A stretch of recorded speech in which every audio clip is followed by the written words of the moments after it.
구독과 좋아요는 저에게 모두 다 큰 힘이 됩니다.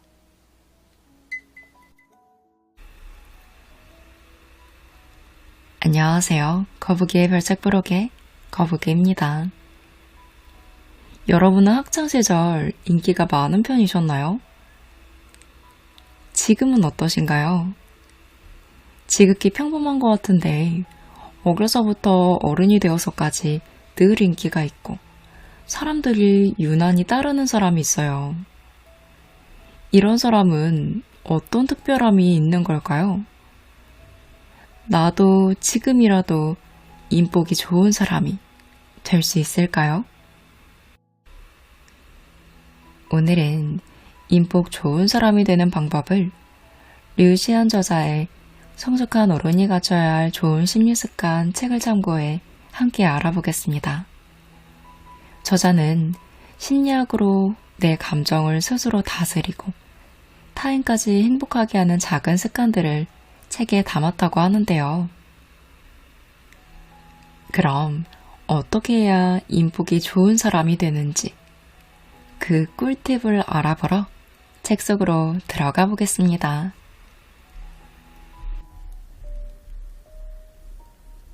최근 고등학교 동창 모임에서 이런저런 이야기를 나누다 학창시절 유명인사였던 한 친구의 이야기가 나왔습니다. 아, 너희 그 아무개 기억나? 어떻게 했겠냐? 농구팀이라고 온갖 무게는 다 잡고 다녔잖아. 어찌나 눈꼴 사납던지. 그러자 다른 친구가 그를 놀리며 말했습니다. 그건 네가 부러운 마음에 질투가 나서 그랬던 거겠지. 당시에 그 녀석 싫어하는 여학생이 없었잖아. 네가 짝사랑하던 애도 걔한테 고백했었지 아마? 그만해라. 다 지나간 일을. 근데 그 녀석 요즘 뭐한대? 그러나 다들 서로의 눈만 멀뚱멀뚱 바라볼 뿐 그의 소식을 아는 사람은 아무도 없었습니다. 그랬습니다. 다들 그 녀석을 기억했지만 그와 연락을 하는 사람은 없었어요. 순간 저는 문득 궁금해졌습니다. 학창시절 소위 교내에서 잘 나가던 친구들은 지금도 여전히 잘 나가고 있을까요?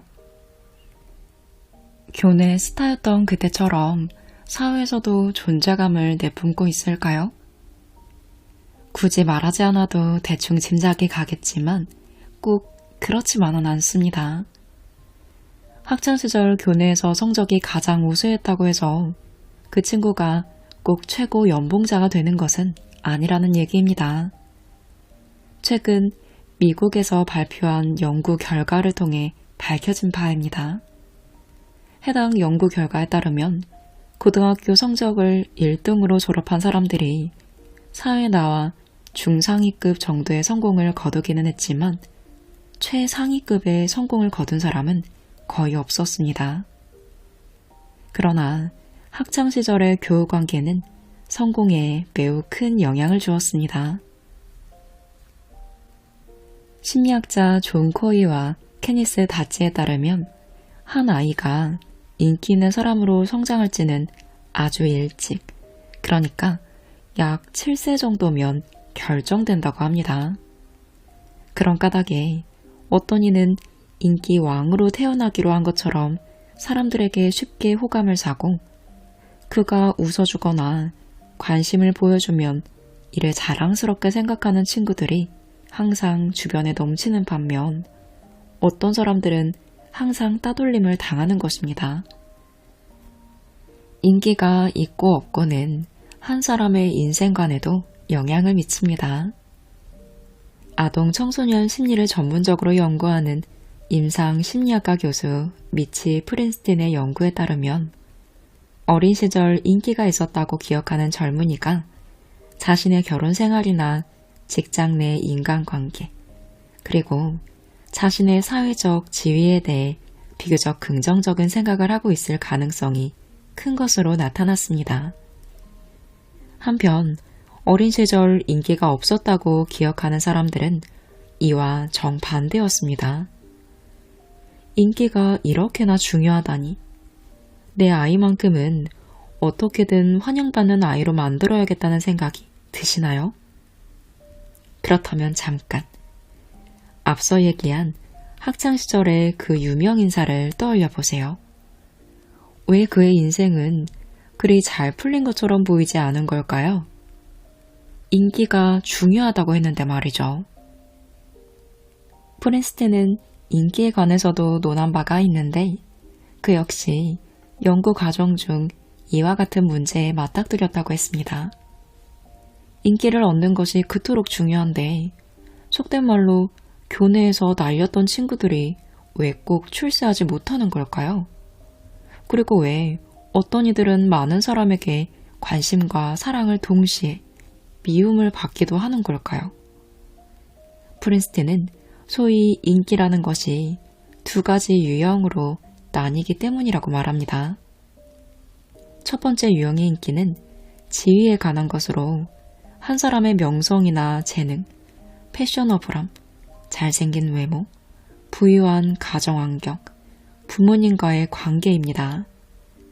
두 번째 유형의 인기는 호감에 관한 것으로 쉽게 다가갈 수 있고 괜스레 믿음이 가며 함께할 때 다른 사람을 즐겁게 만드는 특징과 관계가 있습니다. 돌이켜보면 청소년 시기 우리는 소속감과 동질감을 찾는 데 대부분의 에너지를 쏟았습니다. 다른 사람이 나를 좋아해줬으면 하는 생각에 남들의 시선과 인정에 연연하면서 말이죠. 그런데 문제는 바로 여기에서 생겨납니다. 타인으로부터 인정을 갈구할 때 우리는 흔히 유명인사의 표면적 조건을 보고 그들과 같이 눈에 보이는 것들, 예컨대 명성이나 지위, 명품 등을 쫓기 시작하기 때문입니다. 학생들의 이러한 행동이 일종의 자아 표현이라고 생각되기도 하지만 이렇게 인정을 추구하는 과정에서 많은 사람이 지위와 호감을 혼돈해 문제가 생길 수 있습니다. 맹목적으로 지위를 추구하다 보면 경쟁과 각축이 벌어지기 마련이고 그러면 결국 지위와 명성을 얻을지라도 적이 늘어날 수밖에 없습니다. 게다가 학교라는 작은 세계를 벗어나면 우리가 얻은 지위는 그 가치를 잃을 수 있습니다. 그런데 그럼에도 여전히 같은 지위로 외부 세계와 관계를 맺으려 한다면 언젠가는 큰 코 다치기 마련입니다. 하지만 반대로 호감을 추구한다면 그 결과는 달라집니다. 과거 반에서 최고 마당발이었던 친구를 생각해 보세요. 개인적으로 가장 친해지고 싶었고 지금까지도 가장 그리운 그런 친구 말이죠. 생각만으로도 벌써 기분이 좋아지지 않나요? 호감이 있는 친구는 사람들에게 좋은 이미지를 남깁니다. 그들은 따뜻하고 예의 바르며 너그럽고 낙천적입니다. 또한 쉽게 화를 내는 법이 없고 모든 사람을 공평하게 대하며 주변 분위기를 잘 파악하기도 합니다. 그리고 무엇보다도 그들은 함부로 사람을 평가하지 않아 그들과 함께할 때면 스트레스를 받을 일도 없습니다. 얼핏 보면 호감은 행동의 결과로 비치기도 합니다. 그러나 호감은 우리가 어떤 일을 했는지에 대한 결과라기보다는 왜 그런 행동을 했는지 그 이유에 따른 결과에 가깝습니다. 한마디로 호감은 마음을 다스리는 데 따른 보상인 셈입니다. 그리고 다행히도 우리는 학습을 통해 얼마든지 호감이 따라오는 마음가짐을 가질 수 있습니다. 이를 위해서는 먼저 타인의 동기를 지레 짐작하지 말아야 합니다.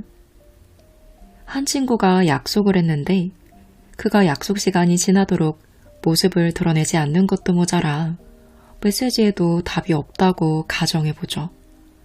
이때 당신은 어떤 생각이 들겠나요? 일부러 바람 맞힌 게 틀림없어. 나와 만나기 싫은가 보네. 나는 안중에도 없구나. 라는 생각이 든다면 이내 화가 치밀어 정작 친구를 만났을 땐 매몰찬 반응을 보일 것입니다. 그러나 무슨 일이 생겼나? 곤란한 일이 생겼을지도 모르니 어떻게 된 일인지 알아봐야겠다 라고 생각한다면 친구를 만났을 때 그의 해명을 들어줄 마음이 생길 것입니다. 상대가 먼저 지각한 것에 대한 사과도 하지 않고 얼토당토 않는 변명을 늘어놓는다면 다음부터는 그에게 너무 많은 믿음을 주지 않으면 그뿐. 적어도 선입견으로 상대의 죄명을 결정하고 네가 나를 존중하지 않았으니까 라는 지위적 사고로 상대에게 사과를 요구하지는 말아야 합니다. 이는 타인이 내게 적의를 품고 있을 거라는 가정은 하지 말아야 한다는 두 번째 방법과도 일맥상통합니다. 어떤 사람들은 상황이 불분명한 경우 일단 타인에게 적의가 있을 거라고 가정합니다. 자신도 모르는 사이에 말이죠. 그러니 다음번에 곤란하거나 오해의 소지가 있는 상황을 마주한다면 자신이 이미 상대에 대한 선입견을 가지고 있지는 않은지, 타인이 나를 해하려 한다는 가정을 끝낸 것은 아닌지 생각해 보세요. 그러면 자신이 생각보다 훨씬 자주 이런 생각을 하고 있음을 발견할 것입니다. 요컨대 사람들이 가시와 갑옷으로 자신을 무장한 채 타인을 대하는 이유는 과거의 상처를 안고 있기 때문입니다. 우리는 모두 과거의 경험에 영향을 받습니다. 예전에 따돌림이나 폭력을 당한 경험이 있다거나 인간관계에서 좌절을 맛본 경험이 있다면 자신이 잘못해서 혹은 자신이 변변치 못해서 타인에게 거부를 당하는 것이라 오인하고 다른 사람들은 분명 내게 적의를 품고 있을 것이라고 생각하기 십상입니다. 이렇게 부정적인 생각들은 워낙 은연중에 생겨나기 때문에 우리 자신조차 자각하지 못할 때가 많습니다. 하지만 일단 인간관계에서 실패하게 되면 어김없이 우리를 한껏 예민한 상태로 만들어 쉽게 상처받고 심지어 자신을 보호하겠다고 마음속 적의를 끄집어내게 합니다. 그러나 약간의 모험을 감수하더라도 적의보다는 선의를 선택한다면 얼마든지 이 부정적인 소용돌이에서 벗어날 수 있습니다. 프린스틴 교수가 자신의 저서에서 언급한 아주 간단한 실험이 있습니다. 그는 부침성이 별로 없는 사람에게 나는 정말 좋은 사람입니다 또는 제게 당신의 미소를 보여주세요 라는 문구가 적힌 티셔츠를 입게 한 다음 거기로 나가 다른 사람들과 이야기를 나누게 하였습니다. 그러자 행인들은 그들에게 미소를 지었고 먼저 그들에게 말을 걸어오기도 했습니다. 하루가 지나고 실험에 나섰던 사람들은 모두 더 자신감이 생기고 입담도 좋아진 듯한 느낌이라며 실험 과정에서 친구도 사귀었다고 입을 모았습니다.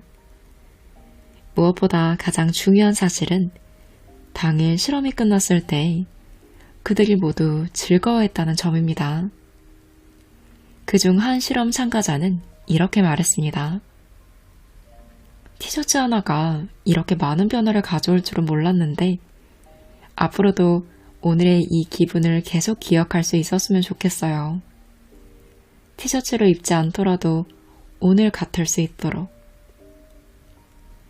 사실 인복은 사람들과의 소소한 교류 속에서 차곡차곡 쌓여갑니다.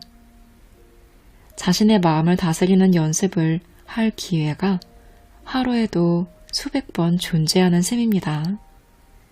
그러니 이러한 원칙들을 기억해 두었다가 교류할 때마다 스스로 상기시켜 보세요. 당신이 바라보는 세상이 선의로 가득하다면 다른 사람들도 자연스레 당신을 좋아하게 될 것입니다.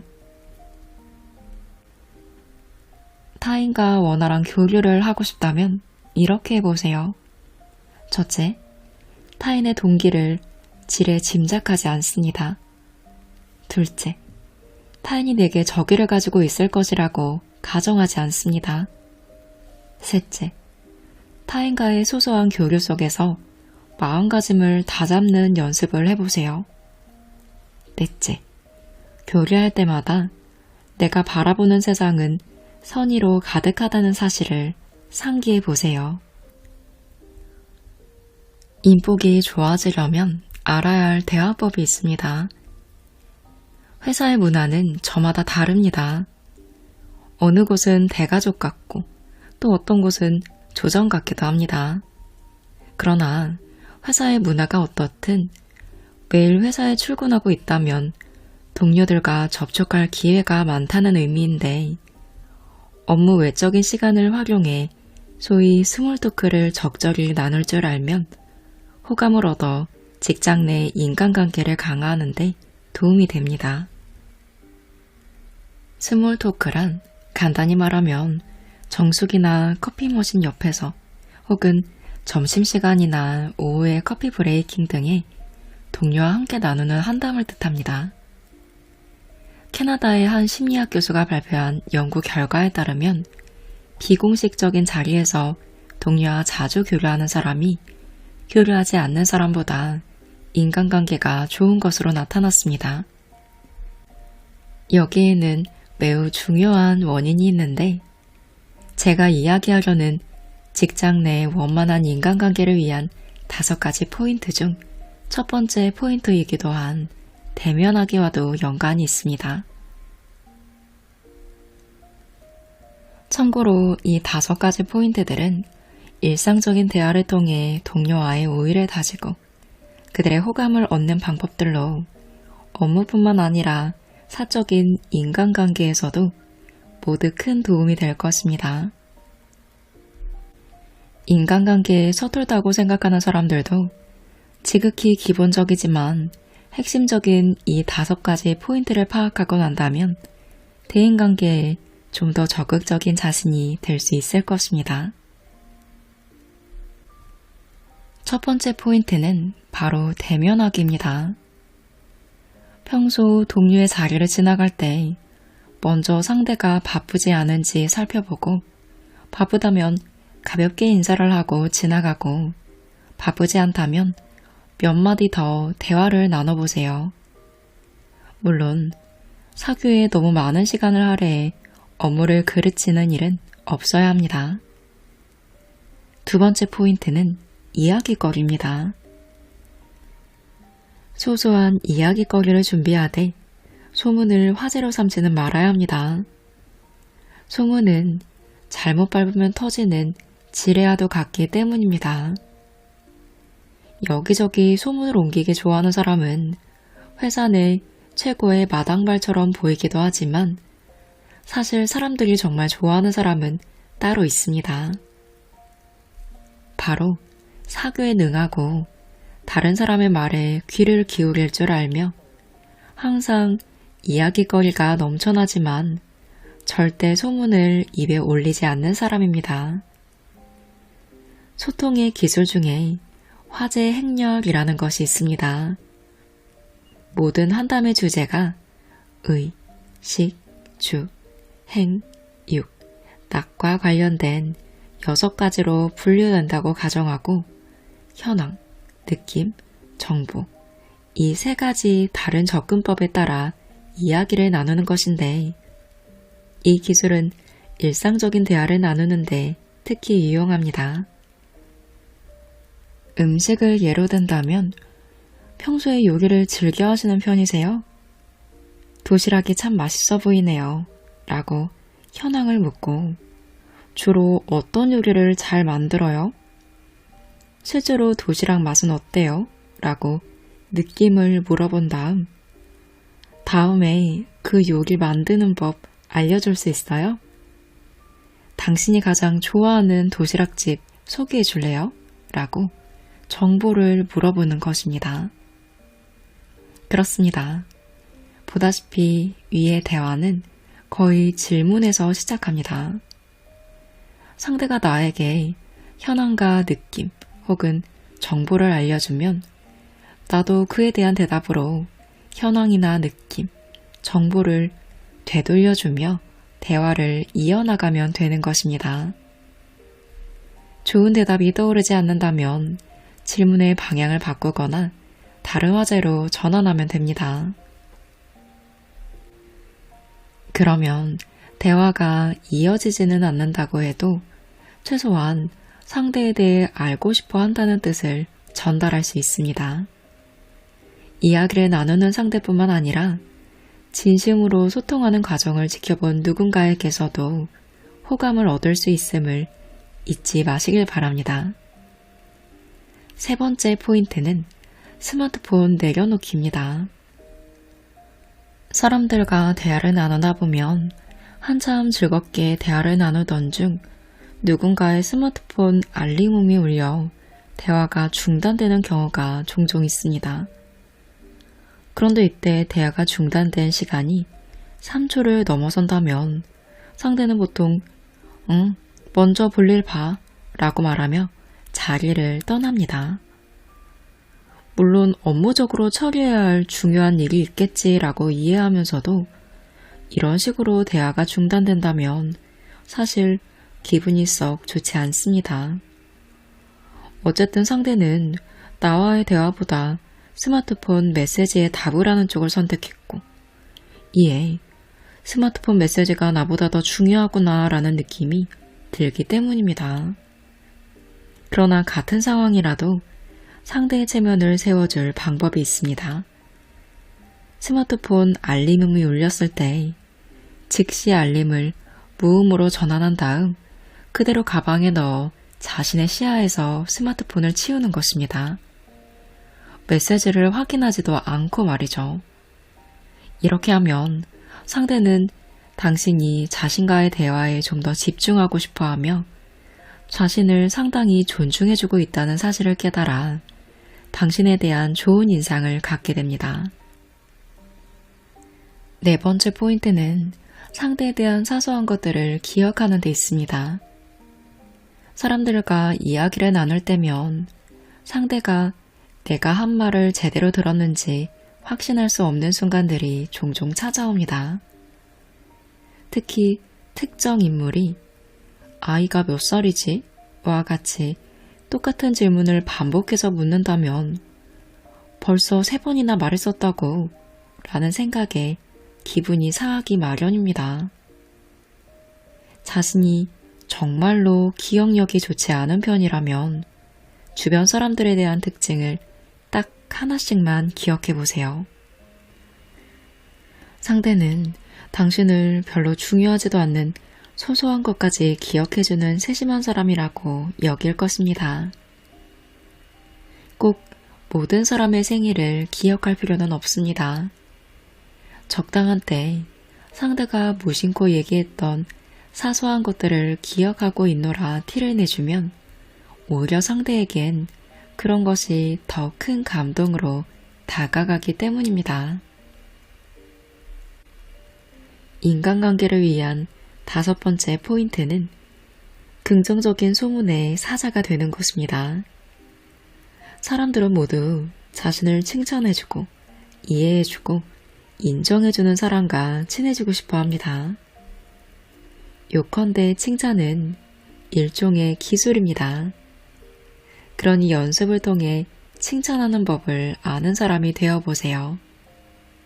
다만 한 가지 여기서 분명히 짚고 넘어가야 할 점은 왕 사장님, 오늘 정말 멋져 보이세요 라든지 이 비서님, 정말 머리가 좋으시네요 와 같이 마음에도 없는 거짓 칭찬은 하지 말아야 한다는 사실입니다. 처음에야 이러한 거짓 칭찬도 기분 좋게 들리겠지만 나중에는 사람들도 빈말임을 알아차리게 될 테니까 말이죠. 거짓 칭찬과 진짜 칭찬의 차이는 진심으로 타인의 장점을 높이 사느냐에 있습니다.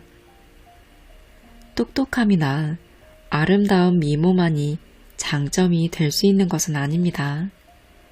그리고 추상적인 것에 대한 모호한 칭찬은 별다른 의미를 주지 못합니다. 하지만 상대가 자신의 장점을 어떻게 잘 활용하는지를 관찰해 두었다가 방금 회의에서 하마터면 3,000%로 빠질 뻔했는데 자네 덕분에 요점을 잘 정리해서 모두의 시간을 절약할 수 있었어 라고 말하는 것은 다릅니다. 이는 비단 상대의 총명함뿐만이 아니라 일 처리 방식까지 칭찬하는 말이기 때문입니다. 그러니 다음에 어느 동료를 만난다면 그의 장점은 무엇이며 그의 일 처리 방식 중 높이 살만한 것은 없는지 유심히 관찰해 보세요. 그러면 전에는 미처 발견하지 못했던 그의 장점이 갑자기 툭 튀어나올 것입니다. 앞서 뒤에서 동료의 소문을 이야기하는 것은 되도록 삼가야 한다고 말했지만 동료에 대해서 해도 되는 한 가지가 있습니다. 바로 동료에 대한 칭찬입니다. 다른 사람에 대한 불만을 토로하는 법 없이 먼저 남들을 칭찬할 줄 아는 사람이 되면 자연스레 동료들 사이에서의 평판이 높아지기 마련입니다. 특히 상대가 자리에 없을 때 상대와 직접적인 이익 관계가 없음에도 그의 장점을 봐주고 칭찬해 준다면 다른 사람들도 당신을 도와줄 만한 사람이라고 생각하게 될 것입니다. 옛말에 일을 하기는 쉬워도 사람답기는 어렵다고 했습니다. 그러나 이 5가지 포인트에 조금만 더 주의를 기울이고 주변 사람들에게 조금만 더 마음을 쓴다면 원만한 인간관계를 맺는데 큰 도움이 될 것입니다. 요컨대 동료와의 관계에 심혈을 기울이고 그들을 존중하며 그들에게 모든 주의력을 기울여 보세요. 가십이나 루머가 아닌 재미있는 이야기거리를 준비하고 동료의 특징을 기억하며 그 장점에 대한 칭찬을 아끼지 않을 때 자연스레 인복이 따라오는 것을 느낄 수 있을 것입니다. 인복이 좋아지고 싶다면 이렇게 해보세요. 첫째, 볼수록 정이 쌓인다는 사실을 명심하고 사람들과 자주 얼굴을 대면합니다. 둘째, 이야기거리를 만들 때 소문을 화제로 삼지는 않습니다. 셋째, 다른 사람과 대화를 나눌 때는 잠시 스마트폰을 내려놓으세요. 넷째, 상대에 대한 사소한 것들을 기억합니다. 다섯째, 긍정적인 소문의 사자가 되어보세요.